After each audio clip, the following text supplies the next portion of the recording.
What we got here is a '09 Honda Civic. We're going to do a thermostat exchange, and I just want to kind of point out a few things, maybe help somebody out. First off, all you got to do is you got this wire harness clip right here. It's got two 10s in it. If you take them two 10mm bolts out, you can pull this harness here back, this bracket. Just undo your wire clip right here from it. It'll be loose.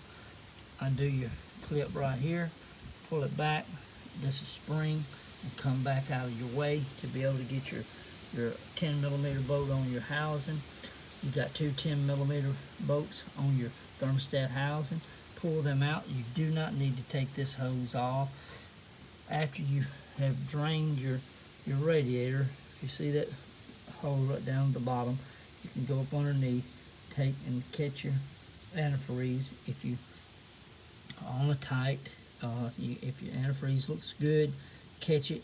You can strain it, reuse it. If not, just go and pick you some new up when you pick your new thermostat and whatnot up. On your thermostat itself, when you pull this housing off, you take those two bolts, those two 10s out. When you pull it out, get a good firm grip on your thermostat itself. Wiggle up and down, back and forth, and then pull straight back out, and the whole seal and everything will come out nice and neat. You can reuse your old seal, but I would recommend buying a new seal to put on it. Some thermostats come with it, some don't. So just make sure you check on the auto parts store before you leave.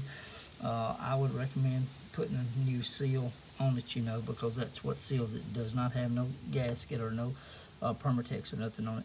Then you reassemble your new thermostat with your weep hole going up. You'll see on your thermostat you have a weep hole here. I'll show you. You got just make sure that this is orientated with this part right here going up, and you'll see these two dials right here on the back. Those will have a slot in your housing itself, and you put that in there and make sure this is seated good. When you do that, you're good to go.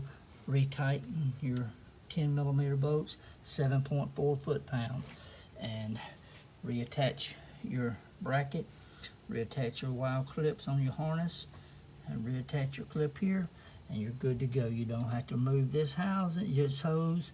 You don't have to take and pull all of this off, and I've seen so many. It's really an easy job. 15 minutes tops. Then you take your radiator, top it off with your new fluid if you bought new fluid, or either restrain your old fluid, top it off until it's good and full. Then what I do is recommend going in between your max and your minimum line on your reservoir, fill it up, then squeeze your hoses right here good. That'll air burp your system. Then crank it up, let it run until you hear your fan motor turned on. When they turn on with your heat running on high, the heater motor on heat and blowing on high, then come and look at your antifreeze here, and if it's no more bubbles is coming out and it's topped off, you're good to go. Fasten your system up, and I hope this helps. Subscribe and like.